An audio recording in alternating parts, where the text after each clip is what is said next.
और किस तरीके से बेहतर होना तो ये चाहिए कि अवाम के फैसले के आने के बाद सारे अदालती फ़ैसले सबडू हो गए। वो सारी अदालती फ़ैसले लोगों ने देखे थे कि वो जिस तेज़ी के साथ दिए गए थे, जिस इजलत के साथ हक रिफ्यूज़ करके दिए गए थे, इसलिए सारी दुनिया ने देखा है कि इस वक्त खान साहब का अडियाला जेल में होना ये गैर आईनी और गैर कानूनी है। ये फ़कत ह्यूमन राइट्स की वायलेशन है कि आपने खान साहब को पॉलिटिकल बुनियादों पे जेल में रखा हुआ है, लेकिन आज की रिफ्यूज़ल भी उसी की कड़ी है। लेकिन एनीवे इसके बावजूद इंशाअल्लाह ताला पाकिस्तान तहरीक इंसाफ पार्लियामेंट का हिस्सा बनेगी, पार्लियामेंट में इंशाअल्लाह अपना रोल प्ले करेगी। पार्लियामेंट्री पॉलिटिक्स को आगे बढ़ाते हुए जो लोग उनके पास मैंडेट नहीं है, जिनके पास कोई हक नहीं है, अवाम ने उनको हक हुक्मरानी नहीं दिया कि वो उनके हुक्मरान बने, वो लोग गासिब के तौर पर अपनी कुर्सियों पे बैठेंगे और ये लोग गासिब के तौर पे लोग जानेंगे कि इन कुर्सियों पे गासिब बन के बैठे हैं। ये पहली मर्तबा है कि वो लोग उन कुर्सियों पे बैठेंगे जिनके पास अवाम का मैंडेट नहीं है। ये अपने आप को देखना चाहे तो किसी भी बाज़ार में जाए, इतवार बाज़ार में जाए, किसी जुमा पढ़ने जाए, और ये अगर कोई जनाजा पढ़ने जाएंगे, अवाम इनको वज़ीर आज़म का ओहदा नहीं देंगे, अवाम उनको इंशाअल्लाह ताला चोर आज़म का खिताब देंगे और इंशाअल्लाह अवाम ये चोर आज़म को से हिसाब फिर भी लेंगे। पीटीआई पार्लियामान की बालादस्ती पे यकीन रखते हुए हम इंशाअल्लाह ताला पार्लिमानी सियासत में रोल प्ले करेंगे। और मैं इसलिए एग्री करता हूँ कि जब भी आपने पहली स्टेप लेनी है IMF के साथ या किसी भी इंस्टीट्यूशन के साथ, तो आपको ये देखना है कि क्या उस मुल्क में जमहूरियत है कि नहीं।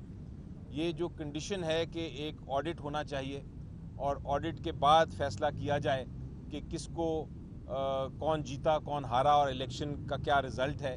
जब तक वो नहीं होगा तब तक हमारी जो एक इलेजिटिमेट, एक गैर कानूनी, गैर आइनी ऐसी हुकूमत जिस पे लोगों का एतमाद ना हो, उसके साथ किस तरह डील की जा सकती है। तो मेरा ख्याल है ये कंडीशन जो है ये बड़ी एक इसमें देखें एक चीज़ याद रखना, पाकिस्तान तहरीक इंसाफ कभी कोई ऐसी स्टेप न ली है न लेगी जिससे पाकिस्तान की इकानमी को नुकसान हो। हम तो चाहते हैं कि बेहतरी की तरफ हो।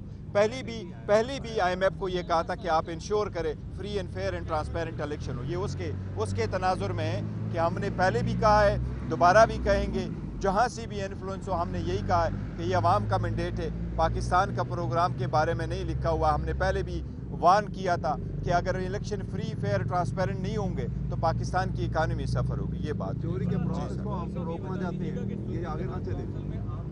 मैंडेट लिया उसके बाद ये मसला आगे चलेगा, उसकी वजह क्या है? और साथ ये बता दीजिएगा कि इंटर पार्टी इंतखाबात होने जा रहे हैं, 3 मार्च का टाइम दिया गया है, तो उसमें चेयरमैनशिप के लिए कौन होगा?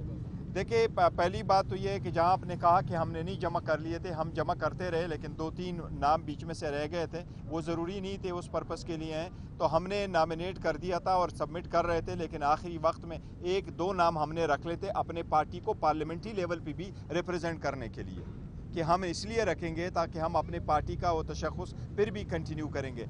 इंशाअल्लाह ताला 3 तारीख़ को पाकिस्तान तहरीक इंसाफ के पार्लियामेंट्री इलेक्शन होंगे।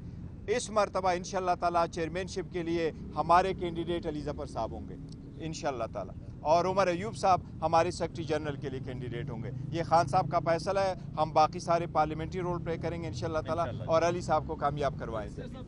नहीं, बिल्कुल ऐसा नहीं है। पार्लियामेंट्री पॉलिटिक्स बड़ी एक अपने स्टेज की है। उमर अयूब साहब बड़े बेहतरीन हैं। जब खान साहब ने फैसला कर लिया था तो 2-3 फैसले इवन इलेक्शन के पहले वक्त से खान साहब ने कर लिए थे। उसके तनाजुर में हमने अपने कैंडिडेट्स को पहले भी कह दिया था कि आप 2-2 सीटों पे इंतखाब न लड़े, एक पे करें, क्योंकि ये फैसले पहले हो चुके थे।